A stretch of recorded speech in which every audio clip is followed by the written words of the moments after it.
The principal's office was small and dark and smelled like a pipe tobacco. The security looked up at Rob when he walked in. Go right on back, he said, nodding. Our big blonde of hair is waiting for you. Rob, said Mr. Palmer when Rob stepped into his office. Yes, sir, said Rob. Have a seat, Mr. Palmer said, waving his hand at the orange plastic chair in front of his desk. Rob sat down. Mr. Palmer cleared his throat. He patted the piece of hair that was combed over his bald head. He cleared his throat again. Rob, we are a bit worried, he finally said. Rob nodded. This was how Mr. Palmer began all his talks with Rob. He was always worried. Worried that Rob did not interact with other students. Worried that he did not communicate. Worried that he wasn't doing well in any way at school. It's about legs. It's about your legs. Yes, your legs. Have you been putting that medicine on them? Yes, sir, said Rob. He didn't. Yes, sir, said Rob. He didn't look at Mr. Palmer. He stared and insisted that the paneled wall behind the principal's head. It was covered with an astonishing array of framed pieces of paper, certificates, and diplomas and thank you letters. May I look? Said Mr. Palmer. He got up from his chair and came halfway around his desk and stared at Rob's leg. Well, sir, he said after a minute. He went back behind his desk and sat down. He folded his hands together and cracked his knuckles and cleared his throat. Here's the situation, Rob. Here's the situation, Rob. Some of the parents, I don't mention any names, are worried that what you got there might be contagious. Contagious, meaning something that the other students could possibly catch. Mr. Palmer cleared his throat again, stared at Rob. Tell me the truth, son, he said. Have you been using the medicine you told me about?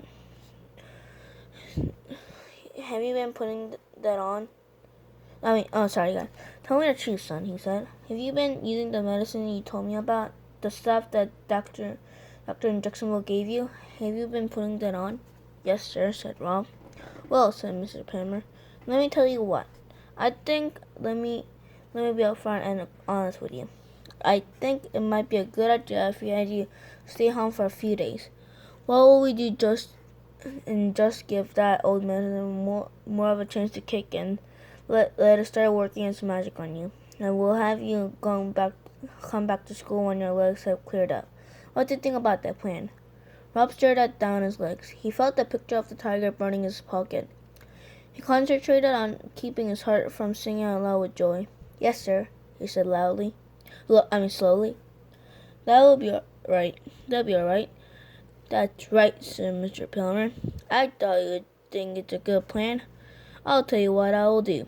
I'll just write your father, a note, and tell him what's what. He can give me a call if he wants. We can talk about it.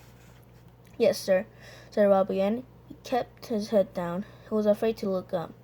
Mr. Palmer cleared his throat and scratched his head and adjusted his piece of hair, and then he started to write. When he was done, he handed the notebook to Rob. Rob took it, and when he was outside the principal's office, he folded the piece of paper up carefully and put it in his pocket with the drawing of the tiger. And then, finally, he smiled. He smiled because he knew something Mr. did not know. He knew that his legs would never clear up. He was free. Chapter 6. Rob floated through the rest of the morning. He went to math class, civics class, and science. His heart light buoyed by the knowledge that he would never have to come back. At lunch, he sat out on the bench in the breezeway.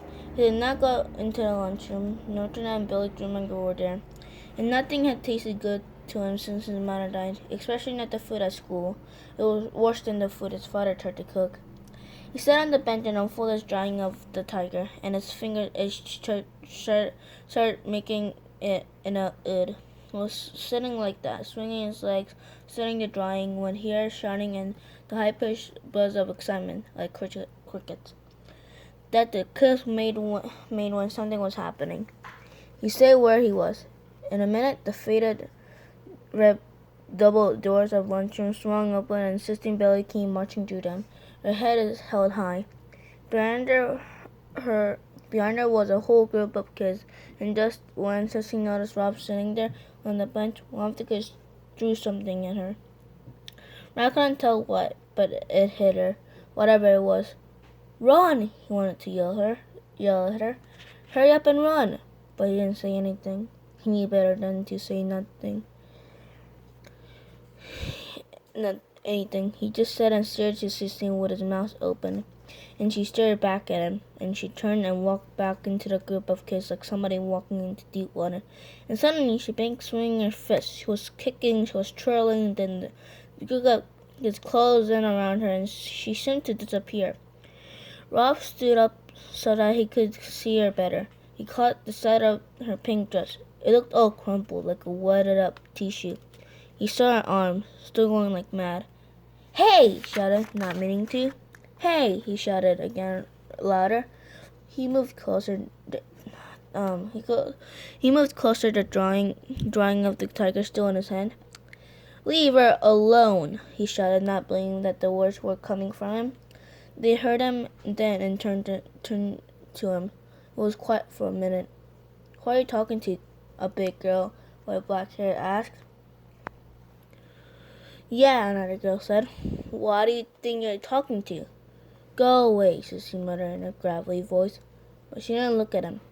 Her yellow hair was struck to her forehead with sweat. The girl with the black hair pushed up close to him. She sat, waiting for him to do something. The girl with the black hair pushed up close to him. She shoved him. "Leave her alone," Rob said again. "You going to make me?" the black hair girl said. They were all looking at him, waiting. Satine was waiting too, watching for him to do something. He looked down at the ground and saw what they had thrown at her. It was an apple. He stared at it for what seemed a long time, and when he looked back up, they were all still waiting to see what he would do. And so he ran. After a minute, he could tell that they were running after him. He didn't need to look back to see if they were.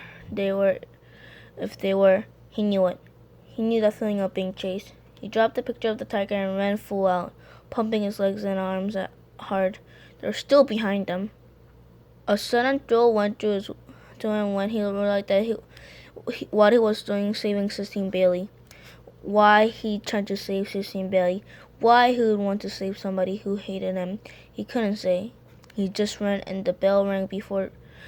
And he just ran, and the bell rang before they caught him. It was late for English class because he had to walk from the gym all the way to the front of the school, and he did not know where his drawing of the tiger was, but he still had Mr. Plummer's note in his back pocket, and that was all that truly mattered to him. The note that proved that he would never have to come back. Chapter 7. Okay guys, so the video for today of Tiger Rising. Comment. I know you can comment because I don't let any people comment on my videos because I don't want to. So guys, just think of in your head right now. Do you like this book, Tiger Rising? Hope you like it, guys. Bye.